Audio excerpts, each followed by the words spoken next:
Welcome to this episode of the Million Dollar Mastermind, where we get real world insights on winning from people who have accomplished amazing things. I'm your host, Larry Weidel, and let's get going. I'm here talking with Mitch Joel, and it's a lot of fun, Mitch, talking with you because I know you know about winning and success, and I know you know how to communicate it because you've done so much of it in your life. And there's a lot of people that have a lot of progress they could make if they would like open up and share a little bit with other people. You know, get out of your shell. It's people that are high achievers. It's easy to want to get covered up with so much stuff. There's so much to be done. You want to do it yourself and everything, but then you just you narrow your world, and things start to go stale. You know, as soon as you master something, it starts to go stale. I had this comes up all the time. If you're a concert pianist and you get paid to go around the world, if you're still not learning new music, you're going to get bored. You're not going to be able to get yourself to practice. In fact, there was a stage Eric Clapton went through on this in his career.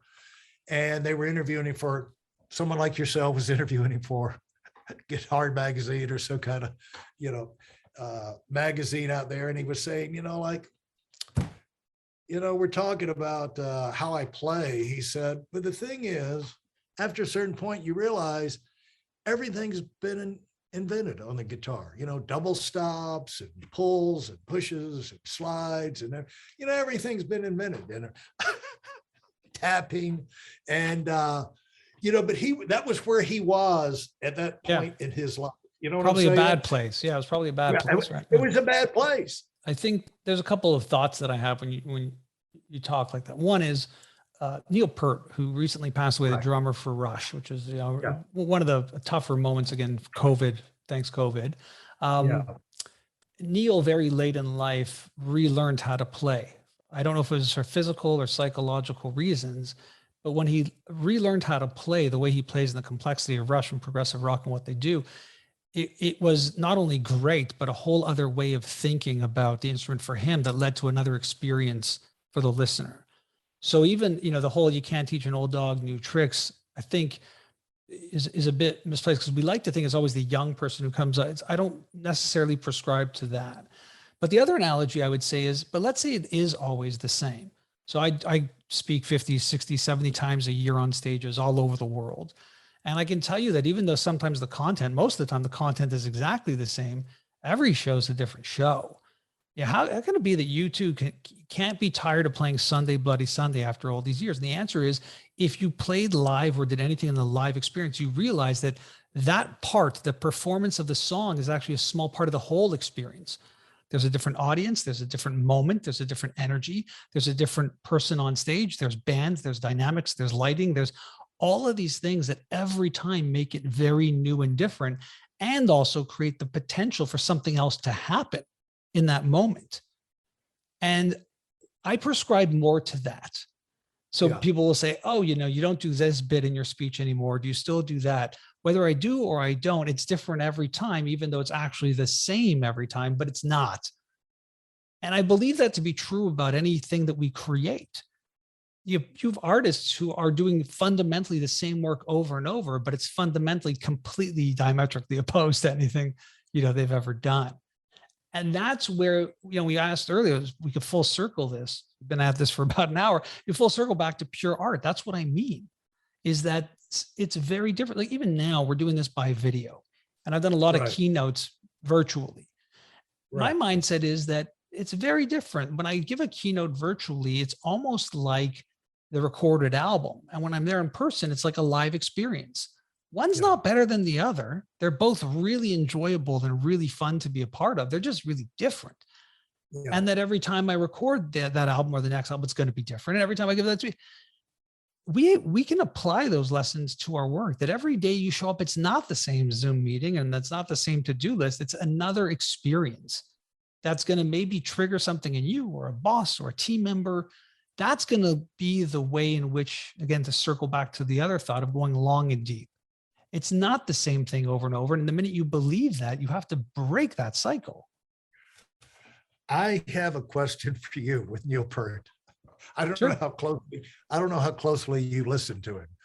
I couldn't listen, I couldn't listen and tell the difference. But the funny thing was about that story was when he finally came back to his band and got in the groove, and he's got this new thing now.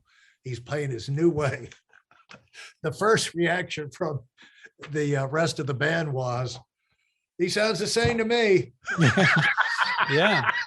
But it was so different for him. And I mean, the truth is, I met Neal a couple of times over the years. Neal was very private out of the trio. I happen to know their management quite well. And, again, at the time, I mean, again, you talk about the regrets you have in life. I try not to have many regrets, but there were countless years that the band would come through town and I'd say, I'll catch them on the next tour. Because I'd just seen them enough and a lot, and never enough now. But, again, I had the pleasure of sitting down with Getty, in fact, semi-recently when he did his big bass book, and had him on my bass podcast. And just I always, you kind of listen to artists and like, oh, our latest album is our best album. You eye roll like this, anytime you play a new song, everyone goes to the bathroom live. We know. But they truly believe it in the sense of they feel fresh and creative. And I feel that audiences are often very quick to dismiss that. And what I mean is we're very easy to dismiss the familiar as what we like. Right. It's a very good way to think about your life and your work. It feels good because I've heard that song, Spirit of Radio, for 20 years. I've heard it over and over again. So of course that's familiar. It's warm. It feels good. But that doesn't mean it's better. And it doesn't mean it's the greatest. It doesn't mean it's the latest. It's a sentiment. It's nostalgia. There's a lot of factors that play into it.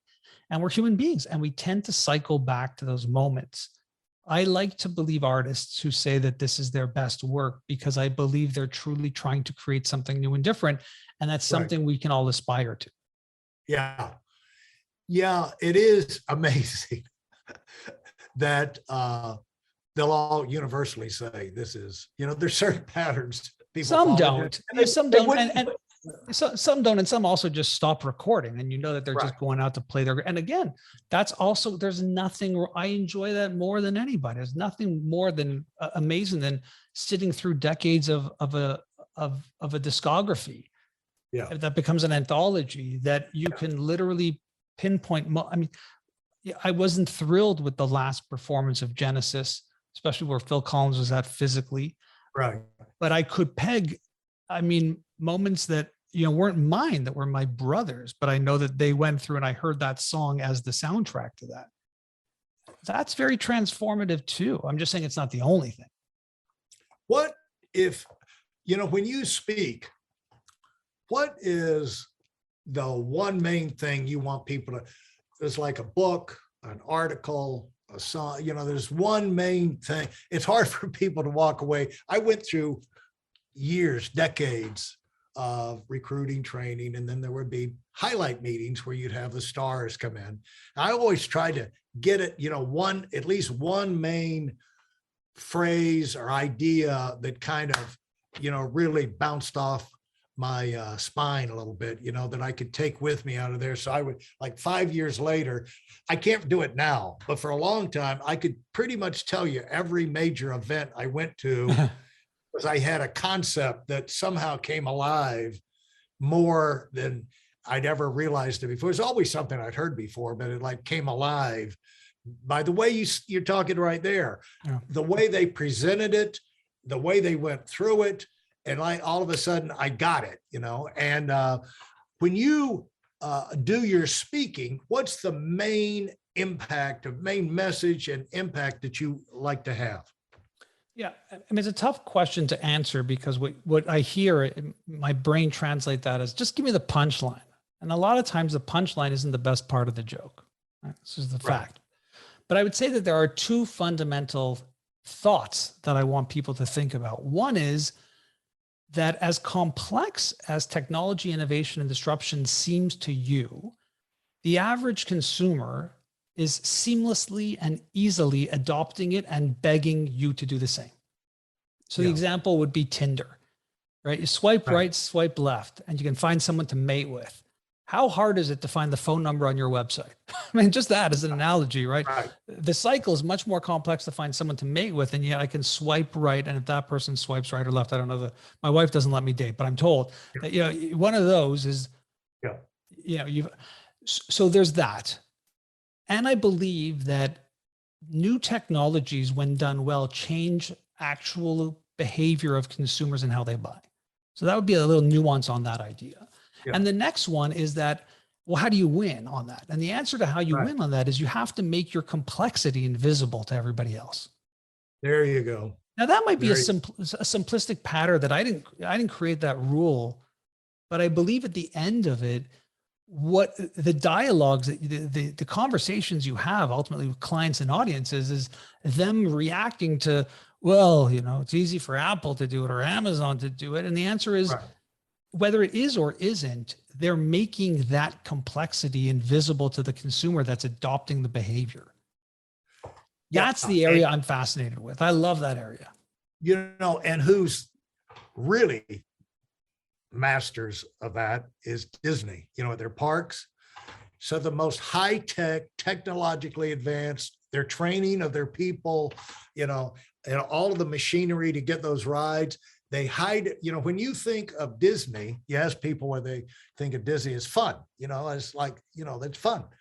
But what it is the most technologically advanced complex in the world, or as advanced, you know, you could create rockets and send them, you know, into orbit with the technology and the brains they have working at Disney. And it's all under the happy veneer. So it's a matter of providing the complex experience, but in a way that doesn't burden the user, you know? Yeah, I would even take it to a different level. When I think about Disney and you think about what their most recent growth has been, you look at Disney Plus and you go, well, it's just easy. They just copied Netflix. Yeah, maybe, but there was a whole lot of things happening behind the scenes in terms of licensing and success that brought them to a place that could compete at that level with it. And this is coming from people that are primarily known for physical experiences, not digital only experiences. Now you could look at their broadcasting arm and make arguments about ESPN and on and on. But that to me is what makes it beautiful, that when you're talking about it, you didn't even mention Disney Plus or ESPN. And when I think about it, I think about those properties. And that's the beauty of a very complex system that makes it very invisible and easy to everybody else. Yeah. Well, thanks so much, Mitch. This has been a lot of fun. And tell us again your podcast. What would people get out of your 6 Pixel podcast and you have your base podcast? Sure. Well, yeah, if you go to 6pixels.com, that's my general hub. And that's where you'll find the podcast every week.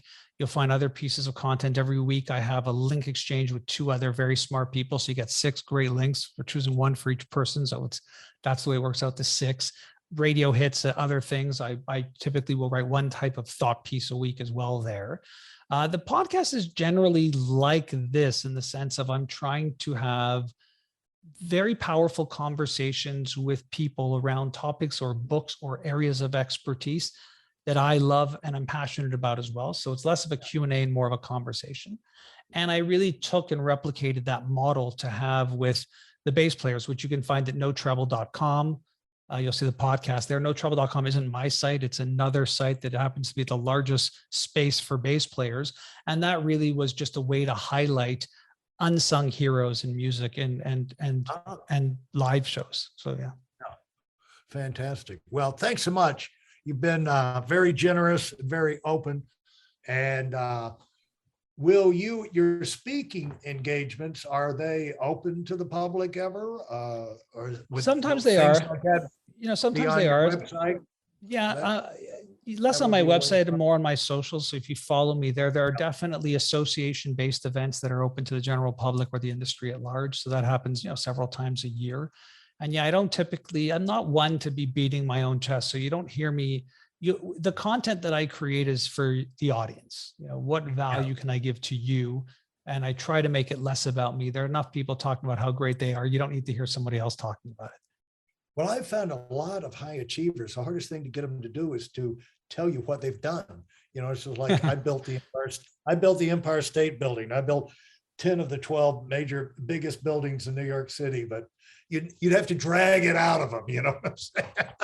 But so you're Nothing not wrong with a alone. little humility in this world, Larry. It's Yeah, fine. you're not alone in that. And I think that has a lot to do with not letting yourself get in the way of making things happen. And also passing the credit on to your team and the people that help you do all these things.